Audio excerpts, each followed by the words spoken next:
Gunung Perahu. Siapa yang pernah mendengar nama gunung ini? Kebanyakan orang pada umumnya mengira, Gunung Perahu ini sama dengan gunung yang ada di Jawa Barat, yakni Gunung Tangkuban Perahu. Namun, bagi para pecinta alam, khususnya para pendaki gunung, nama Gunung Perahu ini sudah sangat familiar sekali. Bagaimana tidak familiar? Gunung yang berada di kawasan Dieng, Jawa Tengah ini merupakan gunung yang paling populer yang ada di Indonesia. Saking populernya, Gunung Perahu ini sampai dijuluki dengan nama Gunung Sejuta Umat. Karena saking ramainya, jika kalian hendak mendaki ke gunung ini di hari libur nasional, maka kalian akan merasakan gunung ini seperti pasar. Karena begitu populernya Gunung Perahu ini, sampai ada pepatah bagi para pendaki. Jika ada seseorang pendaki gunung belum pernah mendaki Gunung Perahu, maka dia belum resmi menjadi seorang pendaki gunung. Hehehe. Dan dalam pembahasan kali ini, mari kita bahas tentang Gunung Perahu ini, yang konon katanya juga menyimpan banyak sekali mitos dan misteri di dalamnya. Gunung Perahu ini terletak di Provinsi Jawa Tengah, tepatnya di Pegunungan Dieng. Gunung Perahu sendiri memiliki lokasi yang cukup unik, karena bentuknya yang memanjang seperti bentuk perahu, sehingga membuat gunung ini berada di wilayah 5 kabupaten, yaitu Kabupaten Wonosobo, Kabupaten Banjarnegara, Kabupaten Batang, Kabupaten Temanggung, dan Kabupaten Kendal. Gunung Perahu sangat cocok bagi pendaki pemula, karena memiliki ketinggian sedang yang dapat didaki hanya dalam waktu 3-4 jam perjalanan tergantung kekuatan dan fisik para pendaki hingga sampai titik puncak Gunung Perahu. Treknya pun juga terbilang relatif mudah dan lebih santai. Dan saat ini, Gunung Perahu mempunyai 6 jalur pendakian, yakni via Patak Banteng, Kali Lembu, Dieng Wetan, Dieng Kulon, Dwarawati, Campurejo, dan Wates. Apabila cuaca sedang cerah di puncak, kita bisa melihat indahnya golden sunrise dari Gunung Perahu. Bahkan, banyak pendaki yang mengatakan Gunung Perahu memiliki golden sunrise terbaik se-Asia Tenggara. Selain golden sunrise, para pendaki akan dimanjakan dengan panorama perbukitan yang terhampar luas dengan bunga-bunga daisy yang tumbuh di area perbukitan itu yang disebut Bukit Teletubbies. Dan dari puncak gunung yang berketinggian 2.565 mdpl ini, para pendaki juga akan disuguhkan dengan pemandangan cukup banyak gunung. Dari arah timur kita bisa melihat Gunung Sindoro, Gunung Sumbing, Gunung Kembang, Gunung Merapi, Gunung Merbabu, dan Gunung Lawu. Sedangkan dari arah barat kita bisa melihat dengan jelas Gunung Slamet yang berdiri dengan kokoh.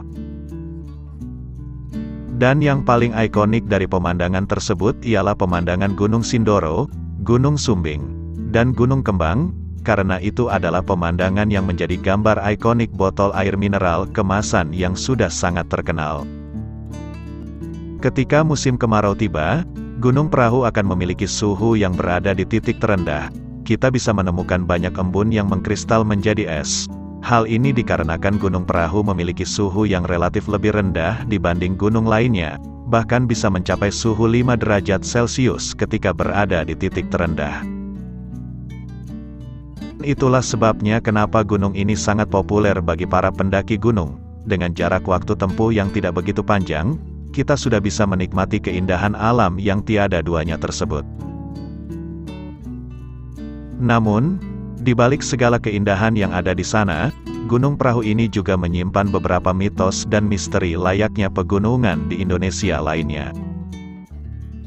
Akan tetapi, tidak banyak orang yang mengetahui tentang mitos dan misteri ini karena jelas tertutup rapi oleh segala keindahan alam yang ada di sana.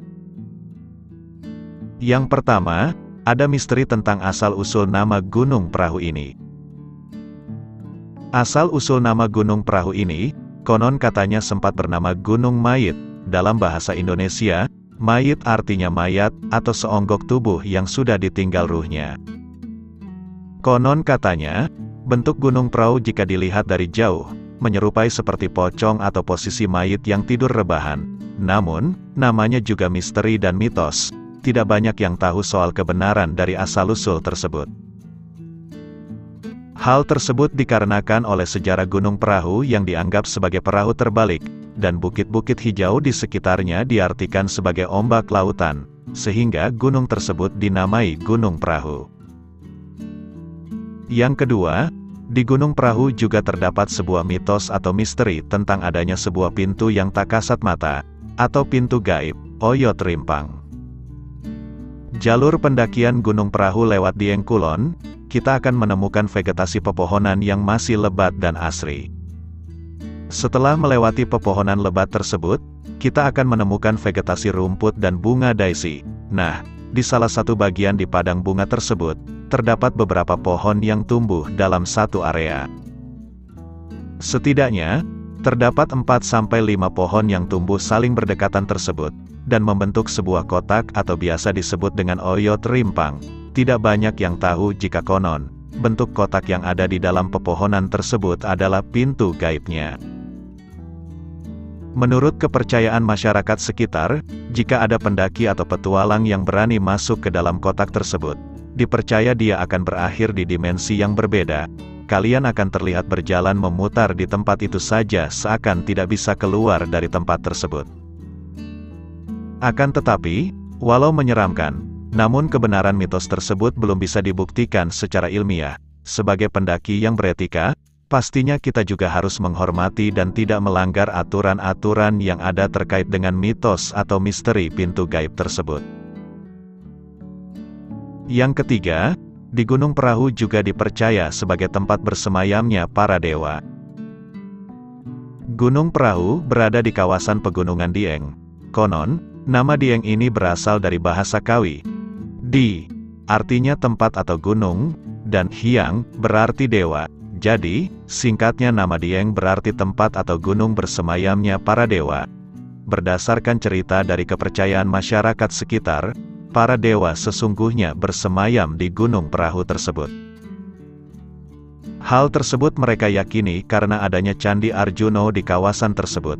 Candi Arjuno sendiri diyakini juga sebagai salah satu tempat persinggahan para dewa. Terlebih, jika ada ritual potong rambut gimbal yang terjadi sekali dalam setahun di dataran tinggi Dieng. Anggapan kalau Gunung Perahu adalah tempat persemayaman para dewa semakin kuat. Nah itu tadi sobat pembahasan tentang Gunung Perahu ini. Bagaimana menurut kalian tentang mitos dan misteri tentang Gunung Perahu tersebut? Walaupun Gunung Perahu ini memiliki mitos atau misteri di dalamnya, hal tersebut tidak mengurangi keindahan alam yang disajikan gunung tersebut. Bagi kalian yang hendak berkunjung atau mendaki Gunung Perahu ini, tetaplah berhati-hati. Ikuti semua aturan yang berada di tempat tersebut, dan bawa peralatan yang memadai. Ingat, puncak adalah tujuan, namun kembali pulang dengan selamat adalah kewajiban. Oh ya Sobat TV Kuno, bagi kalian yang belum subscribe channel ini, tolong di-subscribe dulu, karena itu sangat berarti untuk perkembangan channel ini. Bagi yang sudah subscribe channel ini saya ucapkan banyak terima kasih. Semoga rezeki kalian semakin berkah dan tambah diperlancar lagi. Sampai jumpa di video-video selanjutnya.